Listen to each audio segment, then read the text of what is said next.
Donc ces exercices nous permettent de faire le point des actions du gouvernement et de dire les grandes priorités pour les périodes qui s'ouvrent. Notre devoir, c'est de donner la bonne information, parce que c'est la bonne information qui renforce et qui consolide la démocratie. La désinformation tue la démocratie. Et il est du devoir de ma petite personne en tant que ministre de la Communication, dans cet exercice périodique, de vous restituer la vérité et rien que la vérité. Je commence encore par vous réaffirmer mon serment, que vous ne me verrez jamais dans la propagande. Je ne vous dirai que ce que je sais et qui est la volonté absolue en ce moment précis où je suis en train de vous parler. Mon intervention de ce matin va tourner autour de deux axes principaux. Le premier, ce sont les priorités que le chef de l'État, chef du gouvernement, seul élu, mandaté par le peuple béninois pour conduire la gouvernance de notre pays, a défini au début de cette année pour son équipe.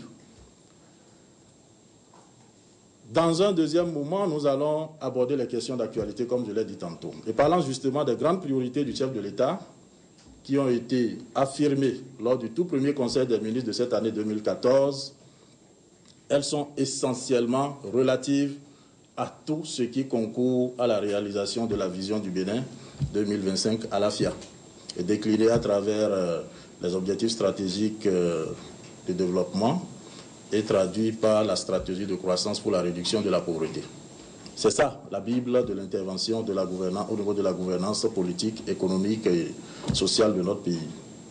Et donc, je ne peux pas aller de façon détaillée, puisque ici il s'agit d'une conférence de presse.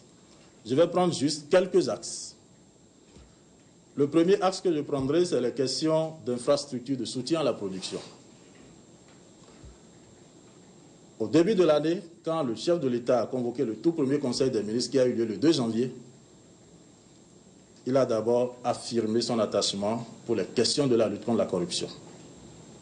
Nous allons revenir là-dessus certainement dans les débats qui vont se poursuivre. La lutte contre la corruption, qui est un problème de tout le monde, je le réaffirme encore ici aujourd'hui, mais dont les dirigeants que nous sommes doivent être le modèle. Et donc chaque ministre a été invité à être un modèle à travers des comportements vertueux.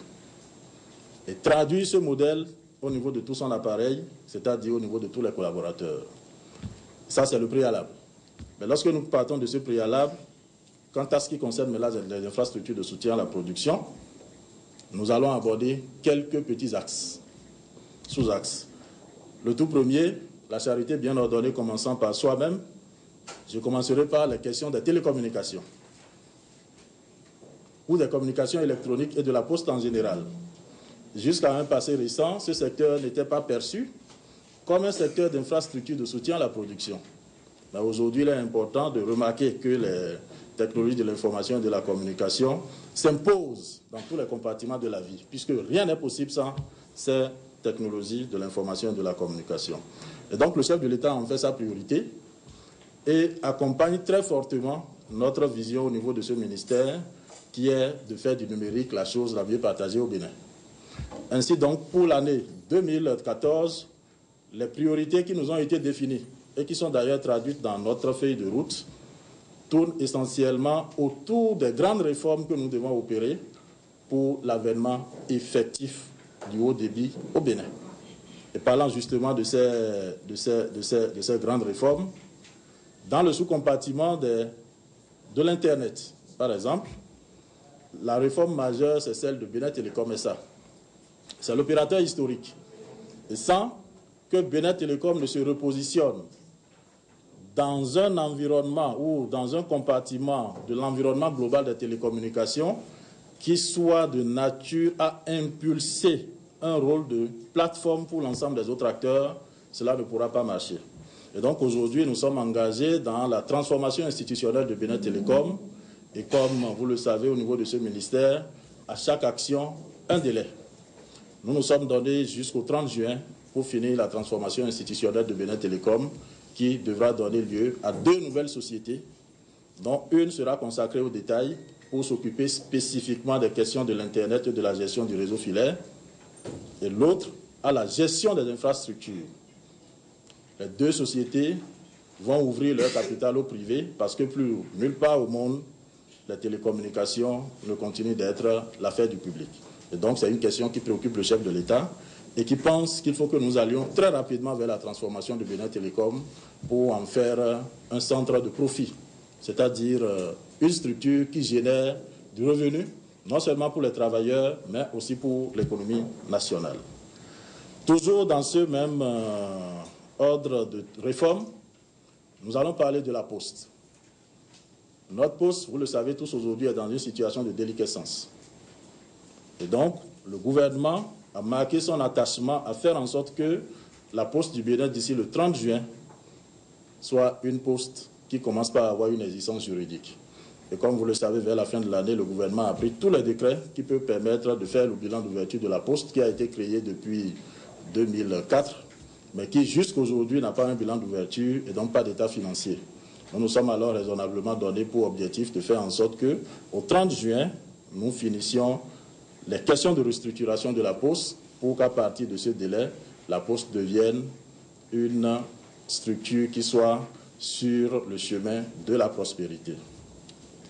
Dans le domaine des télécommunications, nous parlerons aussi de la filialisation de l'Ibercom. Vous savez, l'Ibercom, c'est le premier réseau GSM au Bénin, mais qui, malheureusement, aujourd'hui fait partie des derniers, sur tous les plans, en termes de volume d'investissement annuel, en termes de nombre d'abonnés, l'Ibercom est à la traîne.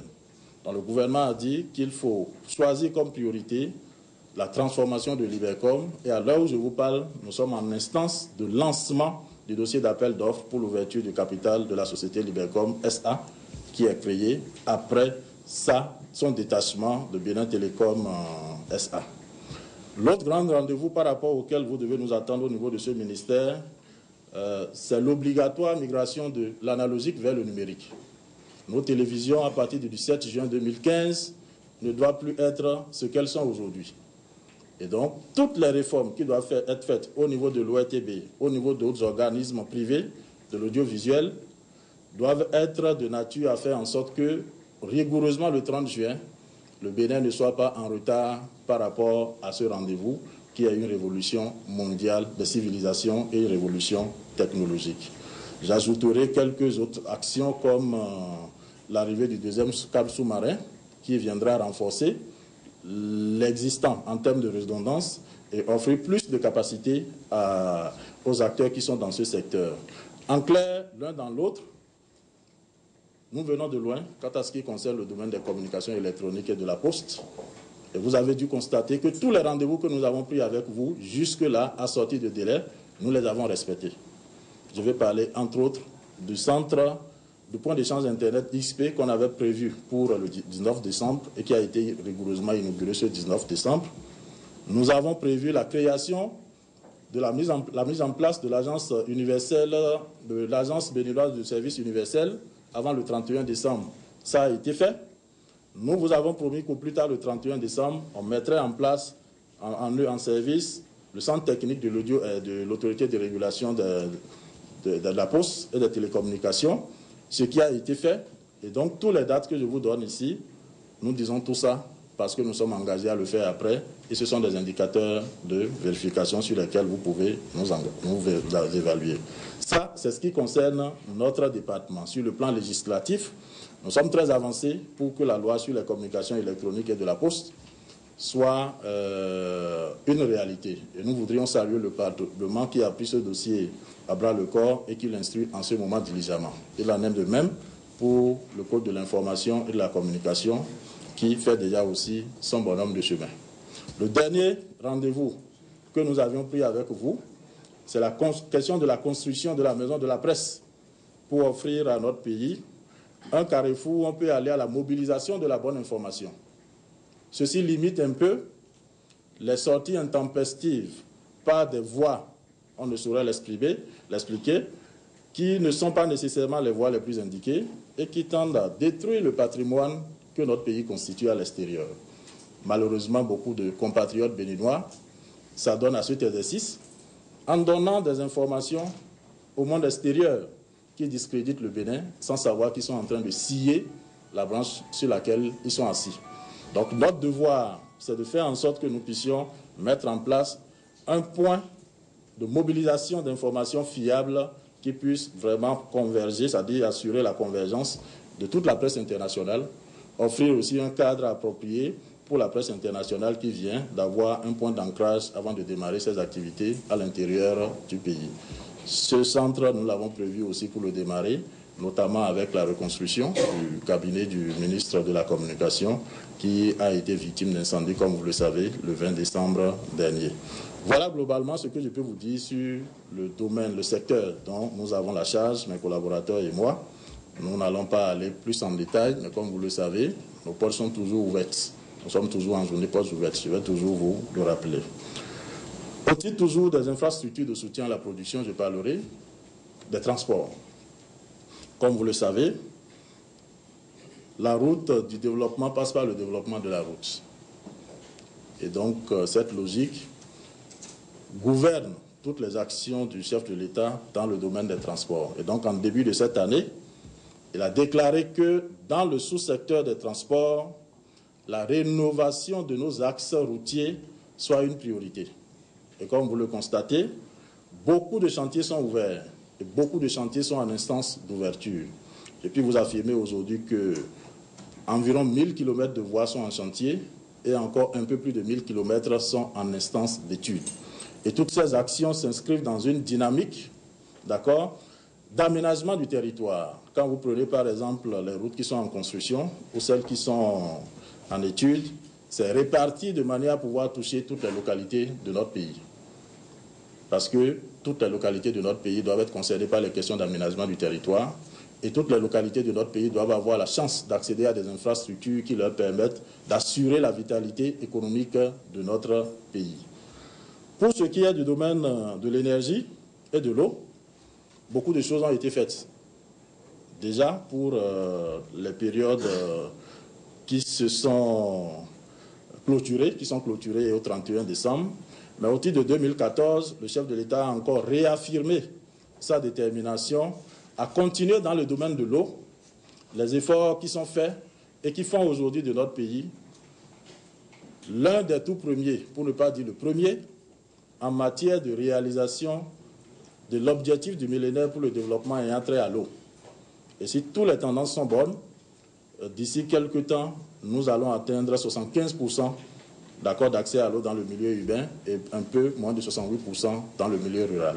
Ça, c'est le cap que nous avons mis. Dans le domaine de l'énergie, c'est aussi pareil.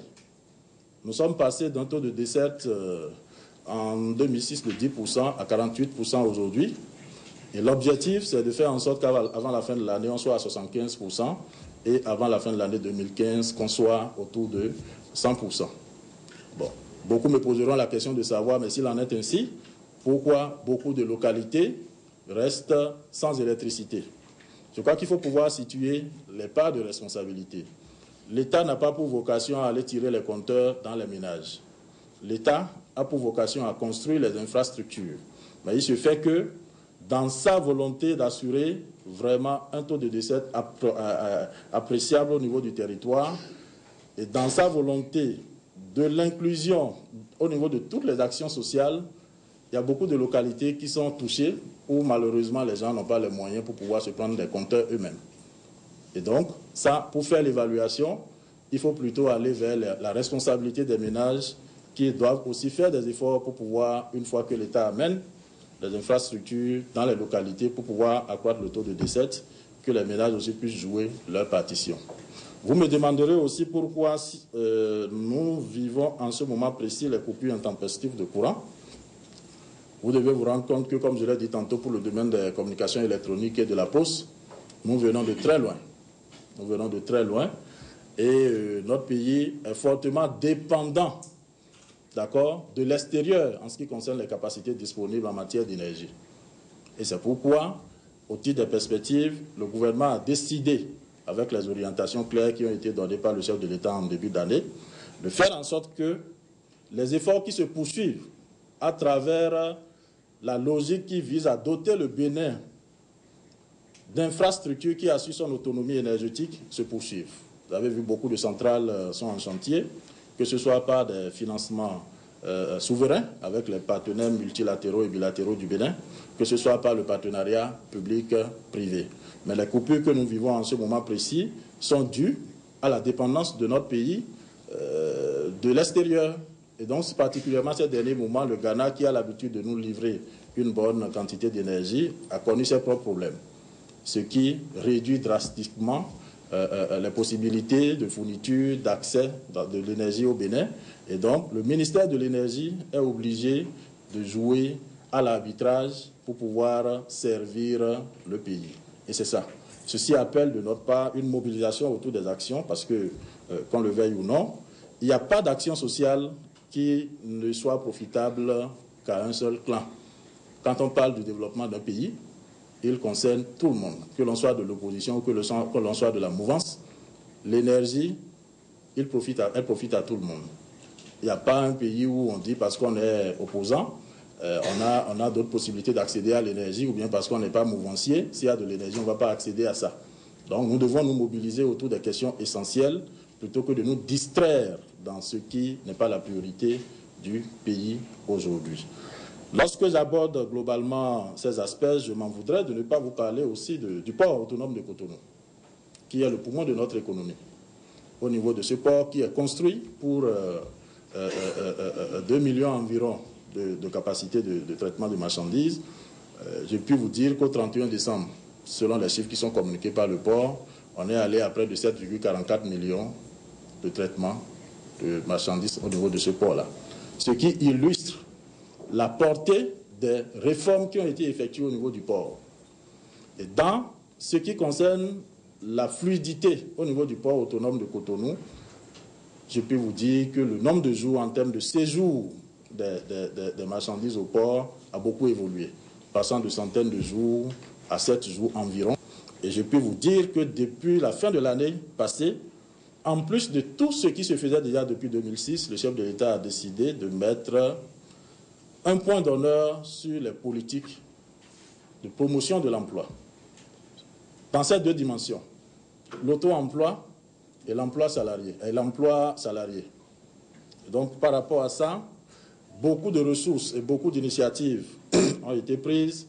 Et en termes d'initiatives, il y a un document stratégique, d'accord, de contribution significative du gouvernement à la lutte contre le chômage, qui est opérationnalisé par tous les appareils qui sont mis en place à cet effet au niveau des différents ministères sectoriels. Et le budget qui a été alloué est un budget conséquent. J'ai entendu ces derniers moments certaines personnes contester ce budget-là, mais c'est ne pas savoir lire un budget. D'accord? Lorsqu'une structure est créée pour lutter contre le chômage, et ces actions sont essentiellement dédiées à la lutte contre le chômage et à la promotion de l'emploi, toutes les ressources que le gouvernement accorde à ces structures sont dédiées à l'emploi.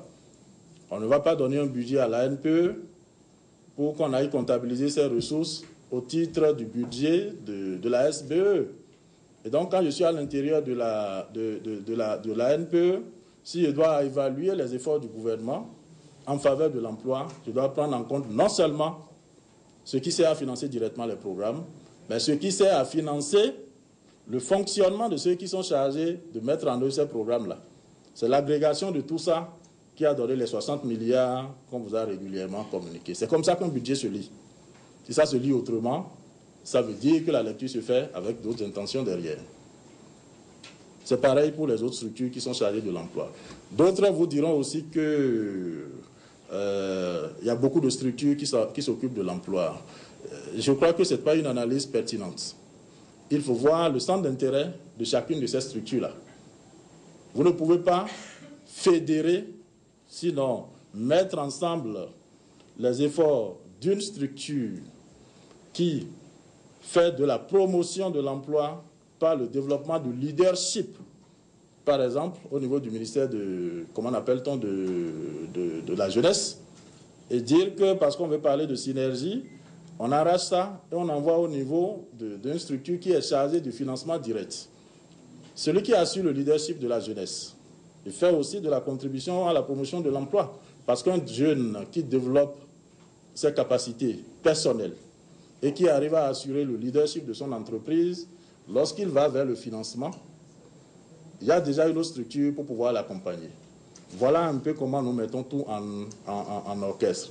Qu'à cela ne tienne, je vous dirais que nous sommes aussi conscients qu'au niveau de certaines interventions, il y a beaucoup de chevauchements. Et pour éviter des télescopages, nous sommes dans un effort de rationalisation et de synergie en ce moment. Et ça aussi fait partie des indications claires que le chef de l'État a données en début d'année. Toujours dans le domaine de comment appelle-t-on, de l'emploi, je dirais une chose. Je suis fier de ma jeunesse, puisque j'en suis un aussi. Ce que la jeunesse doit comprendre aujourd'hui et que je note à travers sa résistance à tout ce qui tend à déstabiliser notre pays, c'est que la jeunesse comprend qu'elle sera la plus grande perdante de cet exercice.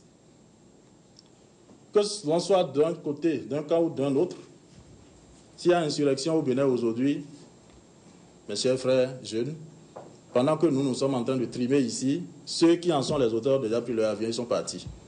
Aucun de leurs enfants n'est ici. Il faut que nous ayons la chance de dire, la possibilité de dire certaines vérités.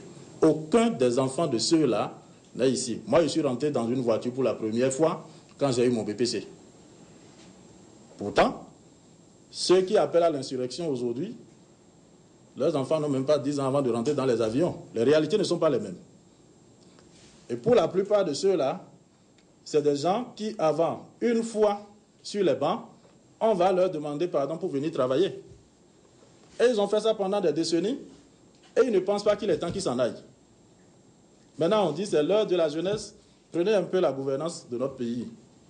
Mais la gouvernance s'est beaucoup rajeunie. Beaucoup rajeunie. La moyenne d'âge aujourd'hui dans la gouvernance de notre pays tourne autour de 35-40 ans ou plus. D'accord? Ça veut dire que ça a commencé. Les mêmes personnes vous diront qu'ils sont trop jeunes. Mais ils ont commencé par travailler, eux, pour la plupart à quel âge? Il y en a qui ont été ministres dans ce pays à 27 ans. Nous, on est jeunes, pourquoi? Pour être nés avant eux? Ou bien après eux? Ou bien on est jeunes par rapport à notre âge? Ça n'a pas de sens. Et c'est tous ceux-là qui pensent qu'il n'est pas encore temps qu'ils s'en aillent.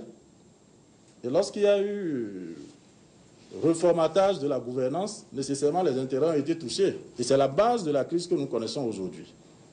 Quand vous voyez des gens de 90 ans, 60 ans, d'accord, qui disent qu'on va marcher, ils ne peuvent même pas faire 100 mètres plats. Et ils disent qu'ils vont marcher, ils vont créer de l'insurrection. Sur qui ils comptent? C'est sur la jeunesse. Mais est-ce que nous avons les mêmes centres d'intérêt qu'eux? C'est ça qu'il faut comprendre. Quel que soit le camp auquel nous appartenons, nous devons toujours nous mobiliser par rapport à ce qui est notre intérêt. Ça, c'est l'appel que moi je lance à la jeunesse en tant que jeune. Et viendront te dire, mais monsieur Coutier, tout le monde t'apprécie, pourquoi tu avais telle ou telle question? Moi, il n'y a pas de question taboue chez moi. Et ne soyez jamais inquiets de votre avenir si vous avez un contenu. Moi, je n'ai pas peur de l'avenir. Parce que je sais que même si je ne suis plus ministre et que je suis au champ, en 2 ans, je ferai partie des meilleurs producteurs.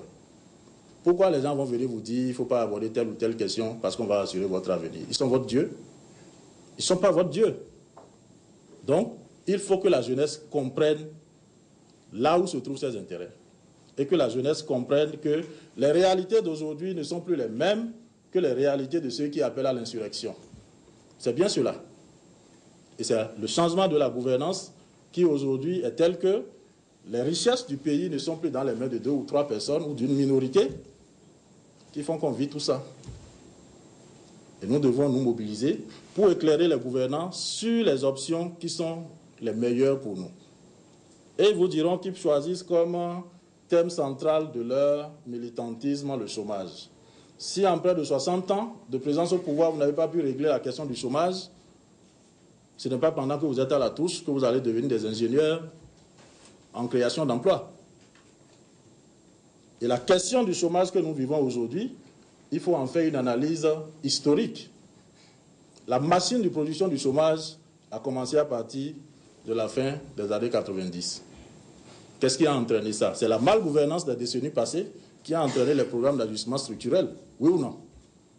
Et c'est cette malgouvernance qui a entraîné les programmes d'ajustement structurel qui a fait que le pays, à un moment donné, était incapable d'assurer l'emploi pour tous ses fils. Et les chômages ont été, sinon les recrutements ont été arrêtés. Est-ce que les Boni Yahi qui était au pouvoir en ce moment-là? La machine du chômage, de production des chômeurs a été mise en place à partir de ce moment. Donc il faut savoir faire les analyses de façon holistique et éviter qu'on vous distrait dans les choses qui ne sont pas essentielles.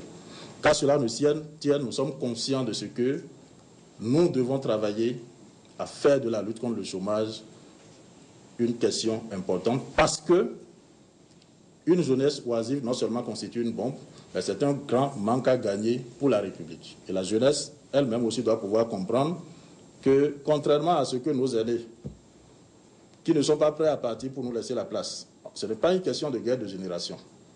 Et tous les aînés n'ont pas cette vision des choses. Je vous ai dit, la gouvernance a considérablement rajeuni. Mais celui qui fait la promotion des jeunes, c'est Boni Yahi. Et il est de la même génération que ceux-là aussi. Donc, nos aînés ne voient pas les choses de la même façon. Contrairement aux facilités qu'eux, ils ont eues, qui les envoyaient dans les écoles de formation extérieure, où on leur demandait pardon pour venir travailler. Nous, on n'a plus ça aujourd'hui. Hein. Tu as le doctorat, tu es étudiant, si tu ne te prends pas au sérieux. Est-ce que quelqu'un qui a eu le doctorat et qui est étudiant a les mêmes problèmes que quelqu'un qui a eu le BPC et qu'on a appelé depuis 60 ans et qui travaille et qui ne veut pas partir? C'est ça qu'il faut que vous compreniez. J'assume totalement mon opinion et je voudrais que toute la jeunesse sache que nous devons pouvoir assumer notre opinion et éviter qu'on se fasse manipuler pour des causes qui ne sont pas les nôtres, les intérêts qui ne sont pas les nôtres. J'ai insisté sur cette question de la jeunesse parce qu'elle me paraît suffisamment importante. J'estime que notre génération est sacrifiée par la force des choses et que ce dont on a besoin aujourd'hui, c'est des éclairages et des appuis pour que nous puissions nous organiser pour faire face à notre situation en tenant compte du contexte actuel et non que des gens cherchent à nous mobiliser pour dire allons à l'insurrection alors que nous n'avons même pas les moyens pour sortir du Bénin ici et ils vont sortir. C'est ça la vérité. Donc toujours sur la question du capital humain, je parlerai de deux dernières actions. C'est le RAMU qui est l'une des actions qui rentre dans cette politique holistique du gouvernement, du chef de l'État depuis 2006 et qui vise à faire en sorte que l'inclusion sociale soit véritablement une question réelle. D'accord? On peut faire toutes les critiques vis-à-vis du RAMU. Je ne trouverai personne dans ce Bénin et personne au monde qui puisse me dire qu'il y a eu une initiative qui, à ses débuts, a été parfaite. Il faut toujours commencer à chanceler sur un temps avant que ça ne s'équilibre. Mais est-ce que dans sa pertinence, donner la possibilité à nos populations d'accéder de façon universelle aux soins de santé est-elle, oui ou non, une bonne idée? Moi, je crois que cela devrait aller de soi pour celui qui a le bon sens. C'est une bonne idée. Et si c'est une bonne idée, et que la santé, la maladie ne sait pas distinguer l'opposant du mouvancier, nous devons tous travailler à dire qu'est-ce que nous faisons pour que ce soit un produit parfait qui puisse être à la disposition de nos populations. Dernière précision sur les aspects concernant le développement humain et qui s'intègre dans cet appareil holistique de développement intégré. Parce que si vous développez des infrastructures, vous avez beau avoir les plus belles routes du monde, si ceux qui sont chargés d'emprunter ces routes-là, d'accord, avant de quitter leur maison, calculent 10 000 fois ce qu'ils vont manger à leur retour, ou 10 000 fois où est-ce qu'ils vont trouver de l'argent pour acheter de paracétamol, vous allez donner du travail au CNSR, parce que dans leurs véhicules ne seront pas concentrés. Et donc, c'est ce que j'appelle le développement intégré. Et ça aussi, vous constatez que notre pays est passé champion pour ce qui concerne le développement des activités à la base, notamment à travers le microcrédit aux plus pauvres, qui